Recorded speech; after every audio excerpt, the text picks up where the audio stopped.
History named him the ultimate betrayer, the one who sold salvation for 30 pieces of silver. But what if everything you were taught about Judas Iscariot was a lie? What if his betrayal was the highest act of obedience? The Gospel of Judas, condemned as heresy, buried in the Egyptian desert for 17 centuries. Here, Judas is not the villain, but the only disciple who truly understood Christ's mission, the one chosen to fulfill the darkest, most sacred task, a gospel so dangerous the Church Fathers ordered every copy burned. Welcome back to the Wisdom Vault, where the condemned texts speak their truth at last. Tonight, we hear the betrayer's testimony. This is the complete Gospel of Judas. Let the traitor become the faithful servant. This is the secret message of judgment Jesus spoke with Judas Iscariot over a period of 8 days, 3 days before he celebrated Passover. When he appeared on earth, he did signs and great wonders for the salvation of humanity. Some walked in the way of righteousness, but others walked in their transgression. So the 12 disciples were called. He started to tell them about the mysteries beyond the world and what would happen at the end. Often he didn't reveal himself to his disciples, but you'd find him in their midst as a child. Jesus criticizes the disciples. One day he was with his disciples in Judea. He found them sitting together, practicing their piety. When he came up to his disciples sitting together praying over the bread, he laughed. The disciples said to him, "Master, why are you laughing at our prayer? What have we done? This is what's right." He answered and said to them, "I'm not laughing at you. You're not doing this because you want to, but because through this your God will be praised." They said, "Master, you are the Son of our God." Jesus said to them, "How do you know me? Truly I say to you, no generation of the people among you will know me." When his disciples heard this, they started to get angry and furious, and started to curse him in their hearts. But when Jesus noticed their ignorance, he said to them, "Why are you letting your anger trouble you?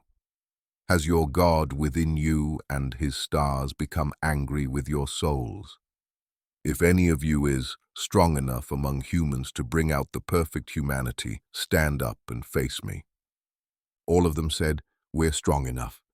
But their spirits weren't brave enough to stand before him, except Judas Iscariot. He was able to stand before him, but he couldn't look him in the eye, so he looked away. Judas said to him, "I know who you are and where you've come from.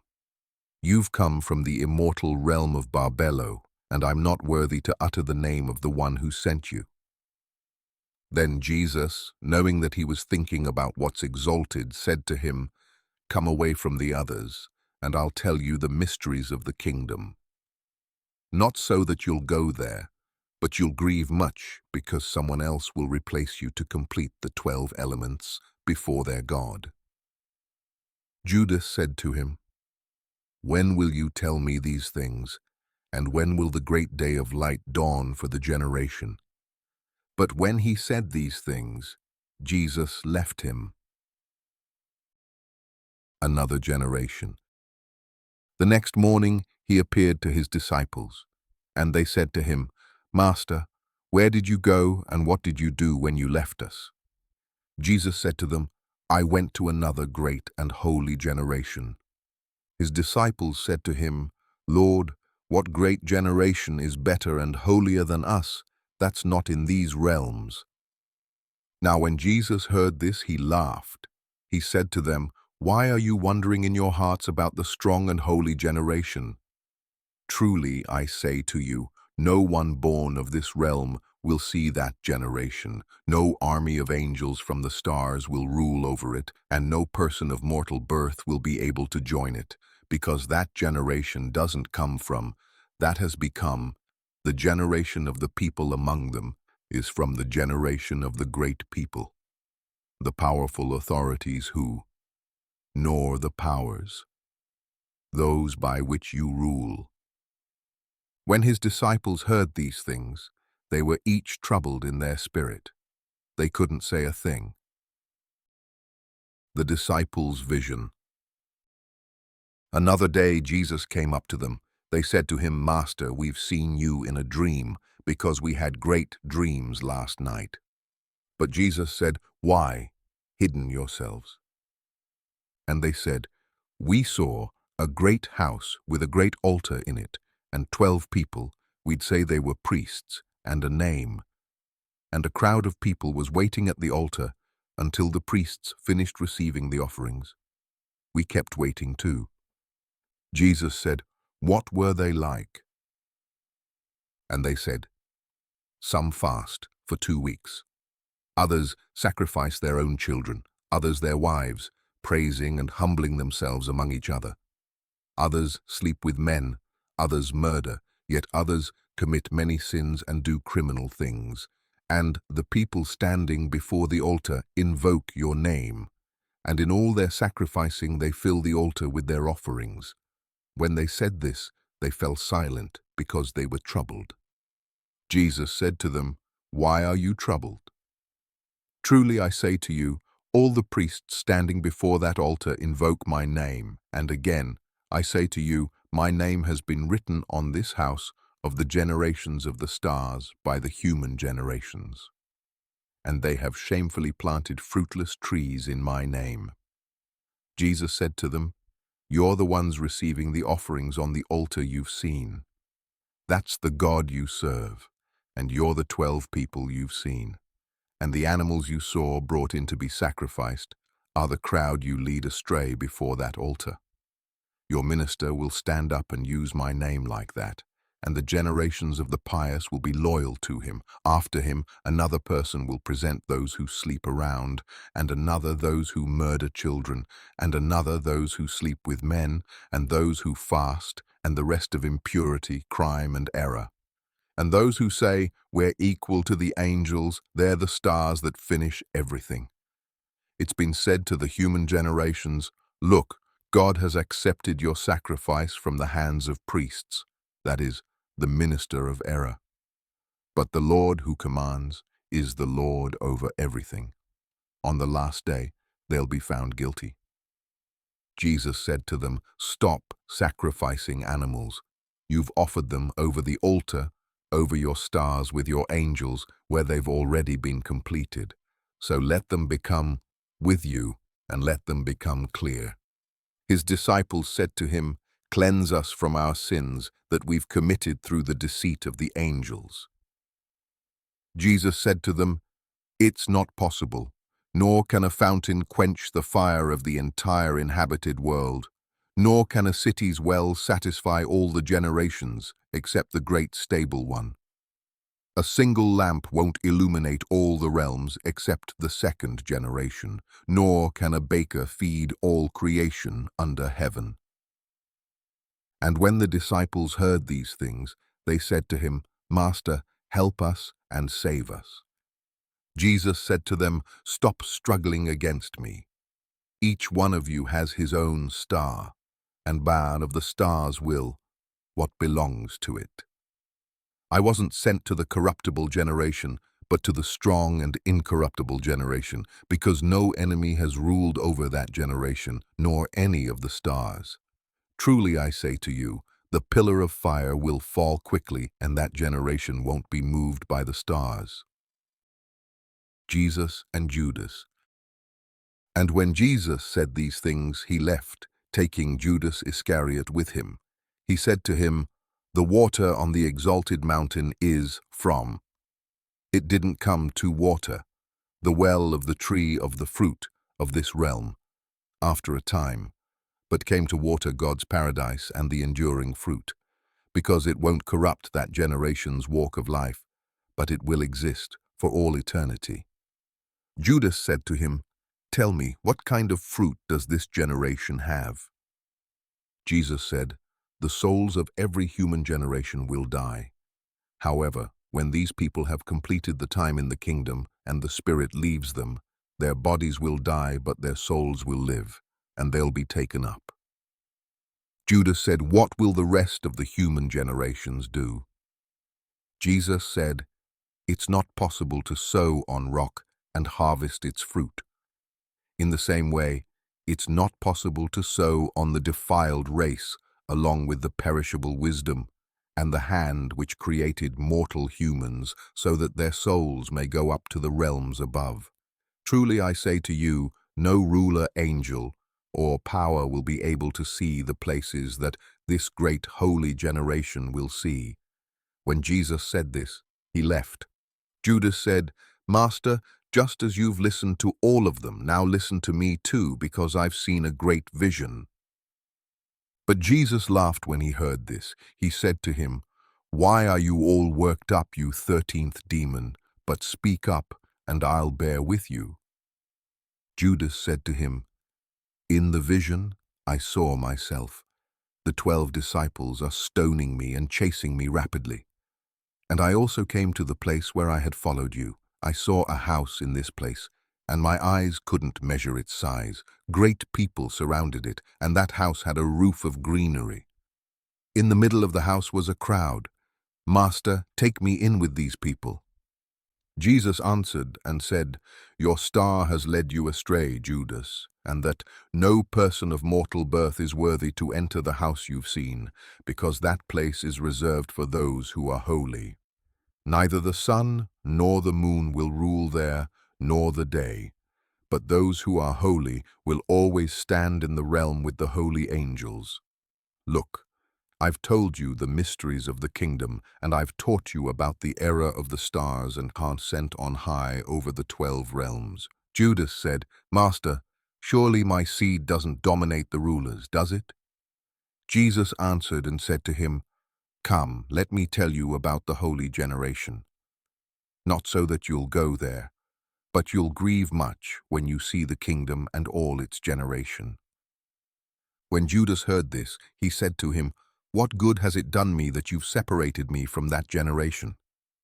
Jesus answered and said, "You'll become the 13th, and will be cursed by the other generations, and will rule over them. In the last days they'll to you, and you won't go up to the holy generation." Jesus reveals everything to Judas. Jesus said, "Come and I'll teach you about the mysteries that no human will see, because there exists a great and boundless realm whose horizons no angelic generation has seen, in which is a great invisible spirit, which no angelic eye has ever seen, no heart has ever comprehended, and it's never been called by any name." And a luminous cloud appeared there. And he, the Spirit, said, "Let an angel come into being to attend me." And a great angel, the self-begotten, the God of the light, emerged from the cloud. And because of him, another 4 angels came into being from another cloud, and they attended the angelic self-begotten, and said the self-begotten, "Let a realm come into being." And it came into being, just as he said. And he created the first luminary to rule over it. And he said, "Let angels come into being to serve it." And myriads, without number, came into being. And he said, "Let a luminous realm come into being." And it came into being. He created the second luminary to rule over it, along with myriads of angels without number to offer service. And that's how he created the rest of the realms of light.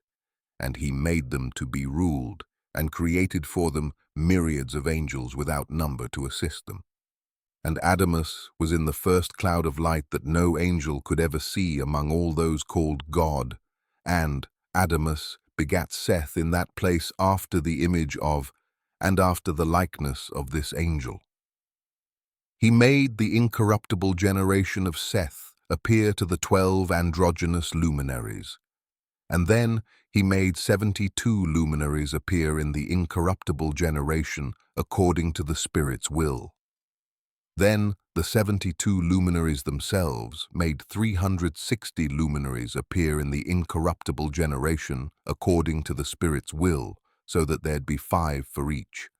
And the 12 realms of the 12 luminaries make up their Father, with 6 heavens for each realm, so there are 72 heavens for the 72 luminaries, and for each one of them 5 firmaments, for a total of 360 firmaments. They were given authority and a great army of angels without number for honor and service, along with virgin spirits too for the honor and service of all the realms and the heavens with their firmaments. Now, the crowd of those immortals is called cosmos, that is, perishable, by the Father and the 72 luminaries with the self-begotten and his 72 realms. That's where the first human appeared, with his incorruptible powers.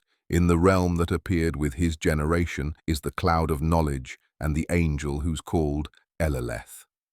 After these things, Eleleth said, "Let 12 angels come into being, to rule over chaos and Hades."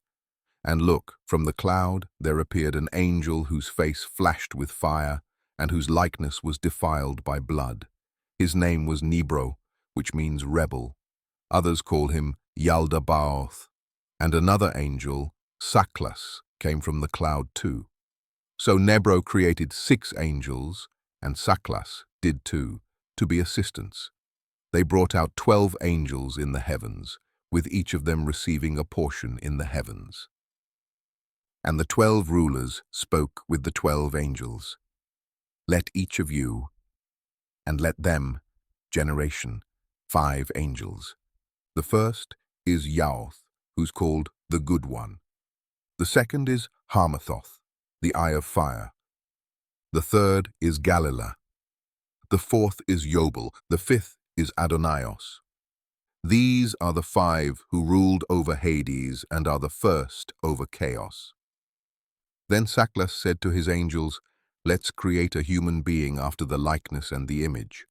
And they fashioned Adam and his wife Eve, who in the cloud is called Life, because by this name all the generations seek him, and each of them calls her by their names. Now Saklas didn't command, give birth, except among the generations, which this, and the angel said to him, "Your life will last for a limited time with your children."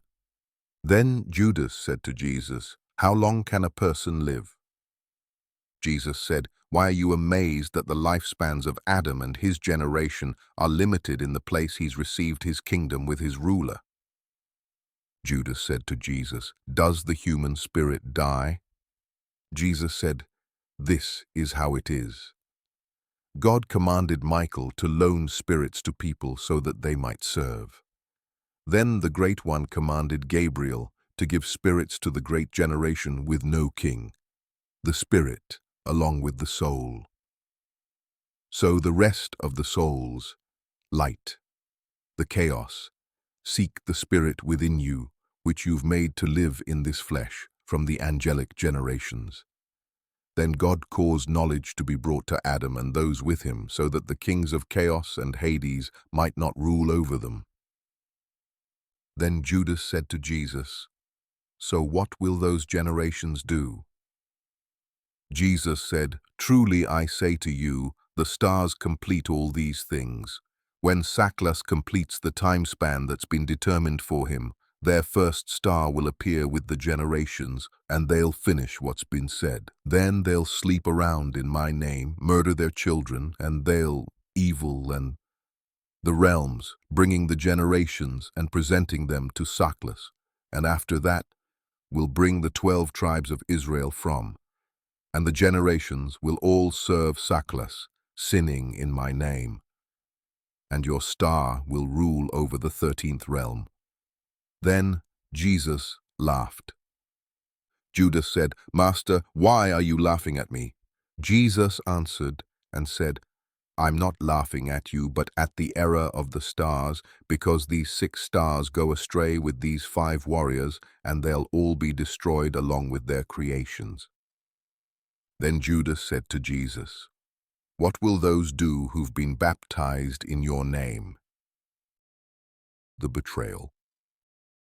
Jesus said, "Truly I say to you, this baptism, which they've received in my name, will destroy the whole generation of the earthly Adam. Tomorrow They'll torture the one who bears me. Truly I say to you, no hand of a mortal human will fall upon me. Truly I say to you, Judas, those who offer sacrifices to Suckless, everything that's evil, but you'll do more than all of them, because you'll sacrifice the human who bears me. Your horn has already been raised, your anger has been kindled, your star has ascended, and your heart has strayed.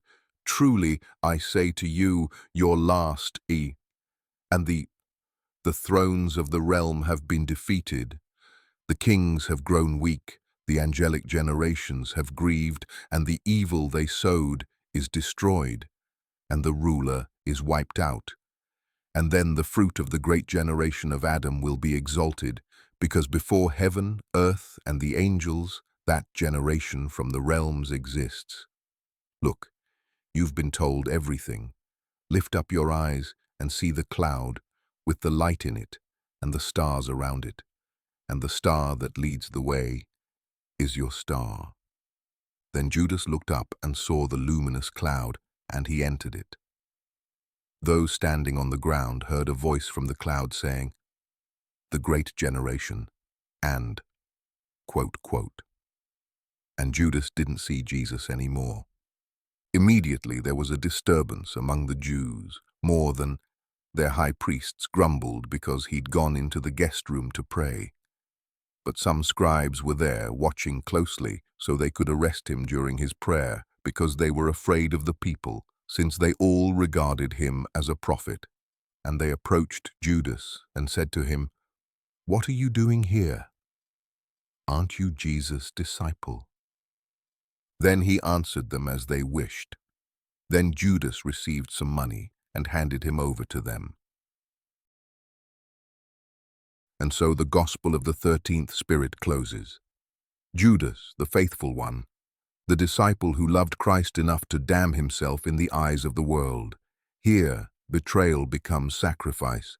The kiss in Gethsemane, an act of cosmic necessity. This is why they banned it, because it shatters the foundation of guilt and redemption the church was built upon, because it dares to say the villain was the hero all along. If this forbidden gospel shattered what you thought you knew, if you seek the scriptures that rewrite history itself, subscribe to the Wisdom Vault. Each week, another banned text emerges, another truth they tried to bury. Join those who question everything. Until the vault opens again, may you find the courage to seek truth beyond what you were told to believe. This is the Wisdom Vault, where the banned become sacred again.